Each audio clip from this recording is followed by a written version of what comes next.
क्या हुआ भाई? आज तो 10 ओवर के बाद ही थक गया। पता नहीं यार, कुछ हफ्तों से एनर्जी ही नहीं रहती। ऑफिस स्ट्रेस होगा, मुझे भी पहले वही लगा था। बट एपेटाइट भी कम हो गई है और वेट भी थोड़ा ड्रॉप हुआ है। डॉक्टर के पास गया? नहीं, बस कल सिम्टम्स ऑनलाइन सर्च कर रहा था और फिर पैंक्रियाटिक कैंसर के बारे में पढ़ लिया। अरे, और उसके बाद से दिमाग में सिर्फ क्वेश्चंस ही चल रहे हैं। यार इंटरनेट पे सर्च करोगे तो टेंशन ही बढ़ेगी। बिल्कुल। वैसे मैंने रिसेंटली बोल्ड स्काई डॉक्टर पर एक ऑन्कोलॉजिस्ट देखा था पैंक्रियाटिक कैंसर पे। सीरियसली? हाँ।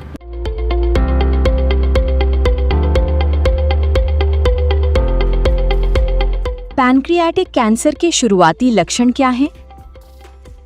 फर्स्ट साइंस की जहाँ तक बात करें, पैंक्रियाटिक कैंसर स्टार्ट जब होता है, कोई अर्ली साइंस नहीं होते, कोई सिम्टम्स नहीं होते, क्योंकि पेनलेस स्टार्ट होता है, छोटा सा मास होता है।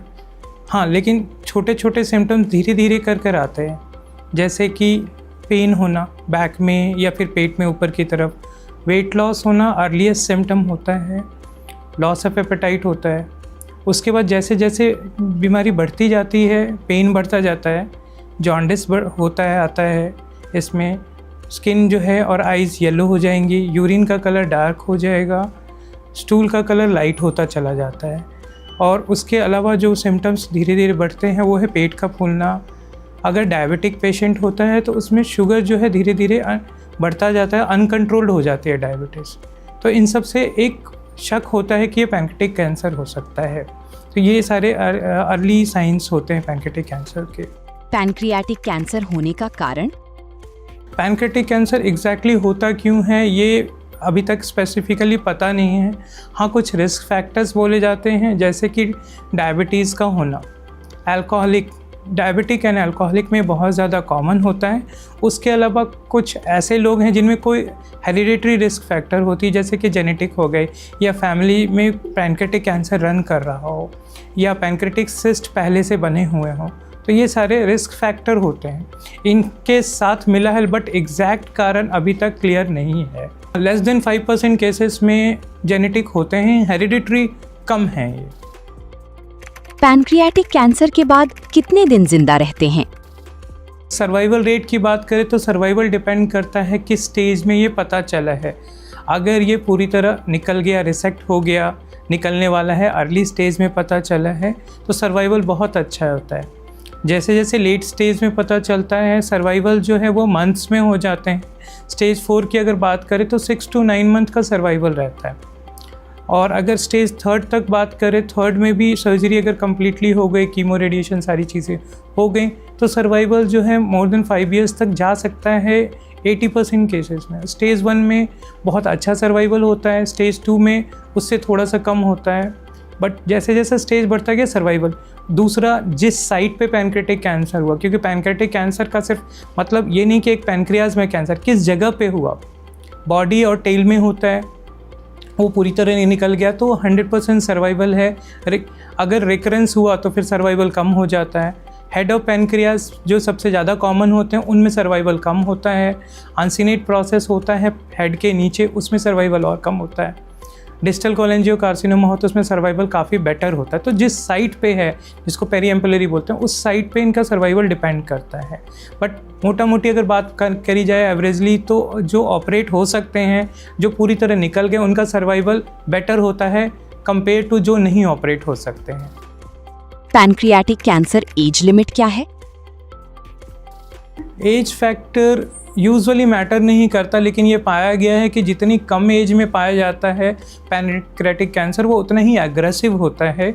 ओल्ड एज में उतना ही कम एग्रेसिव होता है, कम फैलता है। लेकिन ओल्ड एज में समस्या ये होती है कि क्या हम उस एज में उनको ऑपरेट कर पाते हैं। अगर ऑपरेट कर पाते हैं तो ओल्ड एज वाले कैंसर ज़्यादा बेटर होते हैं कंपेयर टू यंग एज के मुकाबले में। नहीं, कोई एज फैक्टर नहीं है। यूजुअली जैसे मैंने बताया ना, क्रॉनिक, डायबिटिक या अल्कोहलिक होते हैं, तो मोटा मोटी देखा जाए तो ये ज़्यादातर जो मिलते हैं 60-70 के दशक में मिलते हैं। तो उस एज वाले कॉमन हैं, लेकिन है क्या कि अर्ली डिटेक्ट होने चाहिए। आपको अपने सिम्टम्स पहचानने हैं, पहचान पाए तो अर्ली डिटेक्ट हो पाएगा, तो ट्रीट करना आसान रहता है।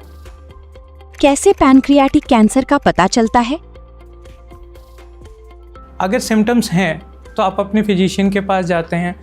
यूजुअली अल्ट्रासाउंड करते हैं, बट अल्ट्रासाउंड पैंक्रियाज तक देखना थोड़ा मुश्किल होता है। एक वेग सा मास सा दिखता है या कुछ दिखता है, सबसे जो बेस्ट इन्वेस्टिगेशन बोलते हैं वो CECT है, ट्रिपल फेज CT करते हैं पूरे एब्डोमेन का, जिसमें आप पैनक्रियाज, उसके साथ की नलियाँ, नसों की सप्लाई और वो सारी चीज़ें देख सकते हैं, और जहाँ तक फैला है वो भी पता चल जाता है। स्टेज 1 पैनक्रियाटिक कैंसर के लक्षण क्या हैं? स्टेज 1 में जो कहते हैं कॉमन सिम्टम्स वो होते हैं लॉस ऑफ वेट होना, हल्का वेग पेन होना और एपेटाइट यानी भूख का कम लगना। अगर सबसे अर्ली साइंस में भूख का कम लगना और वज़न का गिरना है, उसमें आप स्टेज 1 में भी पकड़ सकते हैं, और स्टेज 1 में पकड़ने के बाद ट्रीटमेंट सिर्फ और सिर्फ सर्जरी से काम चल जाता है इसमें। पैनक्रियाटिक कैंसर वार्निंग साइंस क्या हैं? Warning signs early onset of diabetes, एक हाई रिस्क हो जाता है पैनक्रियाटिक कैंसर, क्योंकि जितना जल्दी ऑनसेट होगा उतने लंबे समय तक वो पैनक्रियाज को डैमेज करता रहेगा। दूसरा एल्कोहलिज्म क्रोनिक पैनक्रेटाइटिस करता है, और क्रोनिक पैनक्रेटाइटिस पैनक्रेटिक कैंसर की तरफ जा सकता है। कुछ होते हैं जैसे कि गॉल स्टोन रिलेटेड डिजीज़ेस, उसमें भी पैनक्रेटाइटिस के कारण रिस्क बढ़ जाता है। तो ये चीज़ें अवॉइड करने मेनली लाइफस्टाइल मॉडिफिकेशन डाइट में, ताकि आप डायबिटिक ना हो, और अल्कोहल जितना हो सके अमाउंट को कम करें एंड अवॉइड करें। बहुत एग्रेसिव होता है स्टेज 1 में, अगर पता चला और आपने ट्रीटमेंट को डिनाई किया या लिया नहीं, आपने अवॉइड करते रहे, जस्ट इग्नोर किया, तो इट माइट बी कि 6 मंथ में स्टेज 3rd एंड 4th की ओर चला जाए। ये बहुत एग्रेसिव कैंसर होते हैं। पैनक्रियाटिक कैंसर सर्जरी के अलावा इलाज क्या है? ट्रीटमेंट ऑप्शंस की बात करें तो स्टेज 1, 2 आप सर्जरी करके पूरी की पूरी गांठ निकालते हैं। इस सर्जरी को हम लोग विपल्स कहते हैं, जिसमें पैनक्रियाज, उसके साथ का जो ड्यूडेनम है, वो पित्त की थैली, वो सारी चीज़ें निकाली जाती हैं और सबको नया रास्ता दिया जाता है। ये हम लोग ओपन तरीके से पहले किया करते थे, अब लैप्रोस्कोपिक एंड रोबोटिक माध्यम से करते हैं। उसके बाद अगर गांठ काफ़ी बड़ी है, निकल नहीं सकती या जटिल है, तो फिर हम लोग कीमोथेरेपी देके कम करते हैं या कीमो और रेडिएशन देके कम करते हैं। अगर स्टेज 4 में पता चले तो सिर्फ और सिर्फ कीमोथेरेपी रहता है एक ऑप्शन का। लेट डिटेक्ट होने पे सर्जरी ऑप्शन नहीं रह पाता है, क्योंकि ये आसपास के स्ट्रक्चर्स में फैल चुका होता है, जकड़ चुका है स्ट्रक्चर्स को। खून की नसें जो स्टमक को और शरीर के पार्ट्स को सप्लाई करते हैं उनको जकड़ लेता है, तो उसमें पेन का एक सिम्टम आता है और जॉन्डिस आता है। अगर काफ़ी हाई ऑनसेट ऑफ पेन है एंड जॉन्डिस है तो एक तरह से वो इनऑपरेबल हो गया। इनऑपरेबल में जॉन्डिस कंट्रोल करना, पेन को कंट्रोल करना और फिर कीमोथेरेपी देना, यही ऑप्शंस बचते हैं। और एक कंडीशन ऐसी आती है जब आप कीमोथेरेपी भी नहीं दे सकते, तो वहाँ पे सिर्फ क्वालिटी ऑफ लाइफ बेटर करता है, जिसमें सबसे इंपॉर्टेंट है पेन कंट्रोल करना है, एंड जॉन्डिस के लिए स्टेंट का यूज़ करते हैं ताकि जॉन्डिस कम हो सके। पैनक्रियाटिक कैंसर सर्जरी के अलावा इलाज क्या है?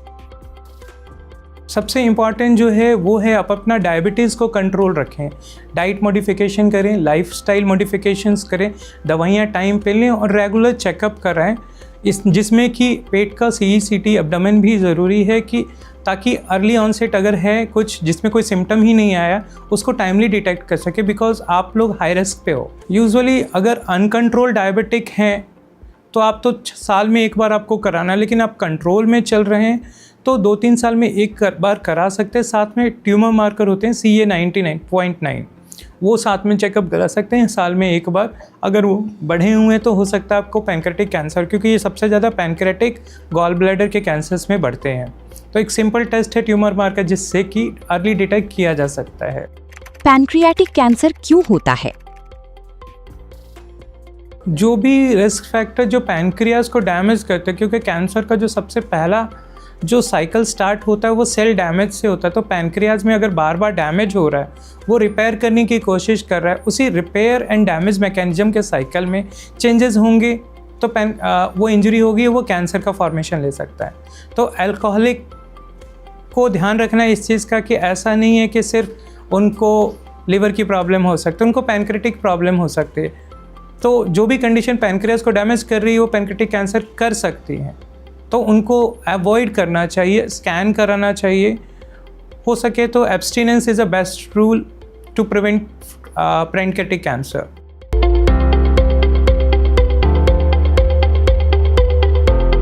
ऑनेस्टली अब मुझे काफ़ी क्लैरिटी मिल गई है। मुझे भी सबसे इंपॉर्टेंट बात ये समझ आई कि सिम्टम्स को इग्नोर नहीं करना चाहिए और बिना वजह पैनिक भी नहीं करना चाहिए। बिल्कुल, अगर कंसल्ट करना ही बेस्ट ऑप्शन है। Good decision.